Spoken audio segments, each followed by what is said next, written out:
సార్లు పరిశీలి చేసినామంటే లెక్కలేదు అధ్యక్ష.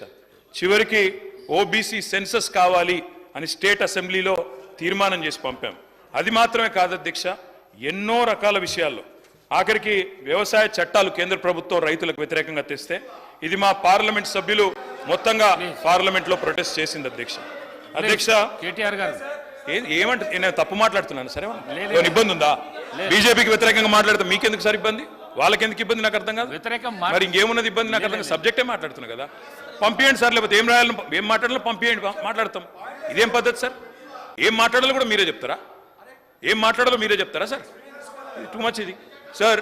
ఐఎమ్ ఏ సీనియర్ మెంబర్, నేను 5 సార్లు గెలిచి వచ్చినోడిని, నాకు ఏం మాట్లాడాలో తెలుసు, హౌస్లో ఎలా ఉండాలో తెలుసు. ఈ రకంగా డిక్టేట్ చేయడం కరెక్ట్ కాదు ట్రెజరీ బెంచెస్ మాకు.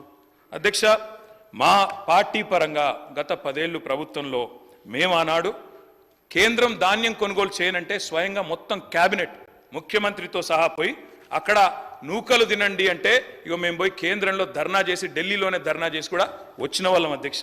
మాకేమీ ఇవి కొత్త కాదు అధ్యక్ష. రాష్ట్రపతి ప్రసంగాన్ని కూడా బహిష్కరించింది టీఆర్ఎస్ ఎంపీలు. అదేవిధంగా బయ్యారంలో ఉక్కు ఫ్యాక్టరీ పెట్టకపోతే ఇక్కడే మాత్రమే కాకుండా ఢిల్లీ దాకా కూడా నిరసన తీసుకొని పోయింది మా ఎంపీలు. అదేవిధంగా అధ్యక్ష,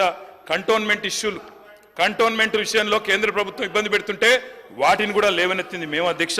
ఇక వాటి విషయం వదిలేస్తే నిన్నటి బడ్జెట్కి వస్తే అధ్యక్ష, నిన్నటి బడ్జెట్లో కూడా కోటి ఆశలతో ఏర్పడ్డ ఈ రాష్ట్రంలో ముఖ్యమంత్రి గారు కూడా చిన్న వయసులో ముఖ్యమంత్రి అయ్యారు రేవంత్ రెడ్డి గారు. కాబట్టి సహజంగానే ఉత్సాహంగా మీ ముఖ్యమంత్రి గురించే చెప్తున్నా బ్రదర్, ఎందుకు తొందరపడుతుంది? అరే మీ ముఖ్యమంత్రి గురించి చెప్తున్నా భయ్ విను.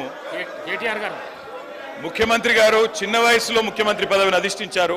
వారన్నట్టు కష్టపడే వచ్చినారు, సంతోషం. I congratulate you Revanth Reddy గారు. రేవంత్ రెడ్డి గారికి కూడా ఉత్సాహంగా వారు పాపం చాలాసార్లు ప్రధానమంత్రిని, ముఖ్యమంత్రుల్ని, అక్కడ కేంద్ర మంత్రుల్ని కలిసినారు, కలిసి కూడా రిప్రజెంట్ చేసినారు అధ్యక్ష. ఎన్నో విజ్ఞాపనలు, ఎన్నో వినతి పత్రాలు మేమిచ్చినట్టే మీరు కూడా ఇచ్చిన రేవంత్ రెడ్డి గారు, కానీ న్యాయం మీకు కూడా జరగలేదు. మేము చెప్పేది అదే, మొదటి నుంచి చెప్పేది అదే. ప్రొఫెసర్ జయశంకర్ గారు అధ్యక్ష ఎప్పుడు చెప్పేటోళ్ళు, యాచిస్తే రాదు తెలంగాణ, శాసిస్తే వస్తుంది అని చెప్పేటోళ్ళు అధ్యక్ష. ఇప్పుడు కూడా అదే చెప్తా ఉన్నాం తెలంగాణ ప్రజలకి, యాచిస్తే రాదు, శాసించే స్థితిలో తెలంగాణ ఉండాలి అధ్యక్ష. అందుకే మేము చెప్పేది అధ్యక్ష, ఆనాడు మేము సహకారం అందించిన కేంద్ర ప్రభుత్వానికి, సమరం సాగించిన తెలంగాణ ప్రయోజనాల కోసమే తప్ప ఏ రకమైన లాలూచి కానీ వ్యక్తిగతమైన ప్రయోజనాల కోసం కానీ రాజీ పడలేదు అధ్యక్ష. అధ్యక్ష, 7 మండలాలు గుంజుకున్నప్పుడు నిరసించింది మేమే, నిరసన చెప్పింది మేమే. ఒక్కసారి నేను అడుగుతా ఉన్నా అధ్యక్ష, 10 ఏళ్లలో మీరు 5 ఏళ్ళు కేంద్రంలో ఎంపీగా ఉన్నారు, ఒక్కటంటే ఒక్కరోజు గొంతు విప్పినరా అధ్యక్ష? ఎన్నడన్నా తెలంగాణ రాష్ట్రానికి రావాల్సిన హక్కుల గురించి పార్లమెంట్లో ప్రసంగించినరా అధ్యక్ష? హైకోర్టు విభజన ఏం సబ్జెక్ట్ మాట్లాడుతున్నా సార్, ఎందుకు డిస్టర్బ్ చేస్తారు? ఏం పద్ధతి? తీర్మానం ఏం పెట్టిండ్రు అది మాట్లాడండి. తీర్మానం పెట్టనే లేదు సార్. ఎక్కడ పెట్టిరు తీర్మానం? తీర్మానం ఎక్కడ పెట్టిరు? సీఎం గారు చెప్పిన దానికి ఏడ తీర్మానం ఏడ పెట్టిరు సార్? నోటి మాటలతో తీర్మానాలు కావు. తీర్మానాలు ఎక్కడున్నాయి సార్? చర్చ ఇది, చర్చ మాట్లాడుతున్నా. చర్చ అంటే బడ్జెట్ పైన మాట్లాడండి. మీరు రాసియండి సార్, అదే చదువుతా. ఏం పద్ధతి ఇది? తీర్మానం లేదు, సబ్జెక్ట్ లేదు, మేము చర్చలో పాల్గొని మాట్లాడుతున్నాము. ఇట్లా ఎట్లా సార్ డిస్టర్బ్ చేస్తాం మీరు కూడా? అధ్యక్ష, నేను అడిగేది ఒకటే అధ్యక్ష, 10 ఏళ్లలో ఆనాడు బీఆర్ఎస్ ప్రభుత్వం ఉన్నప్పుడు ఎన్నడన్నా ఒక్కరోజు నిన్న ప్రవేశపెట్టిన బడ్జెట్ విషయంలో చర్చ అదే చెప్తున్నా సార్, నేను అదే చెప్తున్నా. 10 సంవత్సరాలు జరిగింది, మీరు టైం వచ్చినప్పుడు మీకు అవకాశం ఇస్తా, మీరు చెప్తురు. కానీ నిన్న పెట్టిన బడ్జెట్ విషయం దాని మీదే మాట్లాడుతున్నా సార్, దాని మీదే అధ్యక్ష. హైకోర్టు విభజన విషయంలోనైనా పోరాటాలతోనే ఆనాడు కూడా సాధించుకున్నాం.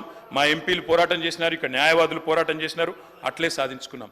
కృష్ణా జలాల విషయంలో ట్రిబ్యునల్ తేల్చాల, ట్రిబ్యునల్ ద్వారా రెఫర్ చేయాలని చెప్పి దాదాపు 10 ఏళ్లు వెంబడబడితే మొన్న చివరికి కేసీఆర్ గారు గట్టిగా నిలదీస్తే చివరికి కేంద్రం దిగొచ్చి కృష్ణా జలాల పంపిణీ విషయాన్ని మొన్న ట్రిబ్యునల్కి ఎన్నికల ముందు రెఫర్ చేసింది అధ్యక్ష. ఇది మేము సాధించిన అతిపెద్ద విజయం. అందుకే అంటున్నా అధ్యక్ష, శాసించి సాధించుకోవాలి తప్ప యాచిస్తే కేంద్రం లొంగదు అధ్యక్ష. మిషన్ కాకతీయ, మిషన్ భగీరథ ఇప్పుడే వారు చెప్పినారు శ్రీధర్ బాబు గారు, 24,000 కోట్లు ఇవ్వాలని నీతి ఆయోగ్ సిఫారసు చేసినా ఒక్క పైసా ఇవ్వలేదు అధ్యక్ష. అందుకే వారి నీతిమాలిన రాజకీయాన్ని అప్పుడు కూడా ఎండగట్టినాం, ఇప్పుడు కూడా ఎండగడతాం అధ్యక్ష. గిరిజన యూనివర్సిటీ కొర్రీలతో అడ్డం పెడితే చివరికి పోరాటాలతోనే సాధించినాం. కానీ ఈ బడ్జెట్లో ఒక్క పైసా కూడా యూనియన్ బడ్జెట్లో రాలేదు. దానికి తప్పకుండా శాసనసభ నుండి మనందరం ముక్త కంఠంతో తీర్మానం చేద్దాం, పంపుదాం కేంద్ర ప్రభుత్వానికి.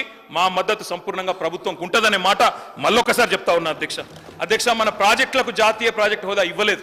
అప్పర్ భద్ర కెన్ బెత్వా ప్రాజెక్టులకు జాతీయ హోదా ఇచ్చారు, మనకి ఇవ్వలేదు. మన పాలమూరు రంగారెడ్డికి ఇవ్వలేదు, మన కాళేశ్వరానికి ఇవ్వలేదు, మన సీతారామకి ఇవ్వలేదు. అందుకే ఆనాడు అడిగినాం, ఈరోజు కూడా అంటా ఉన్నాం, మన శాసనసభ నుంచి తీర్మానం పాస్ చేయండి, తప్పకుండా మరి కేంద్ర వివక్షను ఎండగడదాం.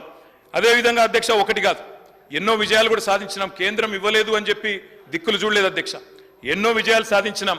కాలంతో పోటీపడి